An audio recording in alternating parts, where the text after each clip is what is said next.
കുറച്ച് ക്യൂട്ടായിട്ടുള്ള paper stars ഉണ്ടാക്കിയാലോ? ഒന്നുമില്ല, കുറച്ച് കളർ ഷീറ്റ്സ് എടുക്കുക. എന്നിട്ടൊരു 1 സെൻറ്റിമീറ്റർ ബ്രെഡിൽ ഇതുപോലെ ലെങ്ത്തിൽ കട്ടാക്കി എടുക്കുക. എന്നിട്ട് അതിൻ്റെ ഏറ്റവും അറ്റത്ത് നിന്ന് മുകളിൽ നിന്ന് ഫോൾഡ് ചെയ്ത് ബാക്ക് വശത്തൂടെ ആ ഹോളിലേക്ക് അകത്തൂടെ കയറ്റിയിട്ടൊന്ന് വലിച്ച് ടൈറ്റാക്കുക. ടൈറ്റാക്കുമ്പം കീറിപ്പോകാതിരിക്കാൻ ശ്രദ്ധിക്കുക. പതുക്കെ വേണം അതൊന്ന് ചെയ്യാനായിട്ട്. ഒരു വട്ടം ചെയ്ത് കഴിഞ്ഞാൽ പിന്നെ ഈസിയാണ്.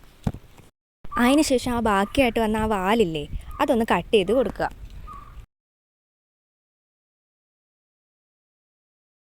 പിന്നെ അങ്ങോട്ട് ചുറ്റലോട് ചുറ്റലാണ്. അതുപോലെ ഒന്ന് ചുറ്റി കൊടുത്താൽ മതി, വീഡിയോയിൽ കാണിക്കുന്ന പോലെ. ലാസ്റ്റ് ഈ വീഡിയോയിൽ കാണുന്ന പോലെ തന്നെ ബാലൻസ് വരുന്ന ആ ഒരു പോർഷൻ ജസ്റ്റ് ഒന്ന് കട്ട് ചെയ്യുക. എന്നിട്ട് അതിനുള്ളിലേക്കൊന്ന് കയറ്റി ലോക്കാക്കി വെക്കുക. പിന്നെ അതിന് ശേഷം നമ്മുടെ ഫിംഗേഴ്സ് യൂസ് ചെയ്തുകൊണ്ട് ആ സ്റ്റാർസിൻ്റെ എല്ലാ വശവും ഒന്ന് ജസ്റ്റ് പ്രസ് ചെയ്ത് കൊടുക്കുക. ഇതുപോലെ. അപ്പോൾ നമ്മുടെ ക്യൂട്ട് പേപ്പർ സ്റ്റാർസ് ഇവിടെ റെഡി. അപ്പോൾ ഇഷ്ടമായ ലൈക്ക് ചെയ്യാനും ഷെയർ ചെയ്യാനും കമൻറ്റ് ചെയ്യാനും സബ്സ്ക്രൈബ് ചെയ്യാനും ഒന്നും മറക്കണ്ട.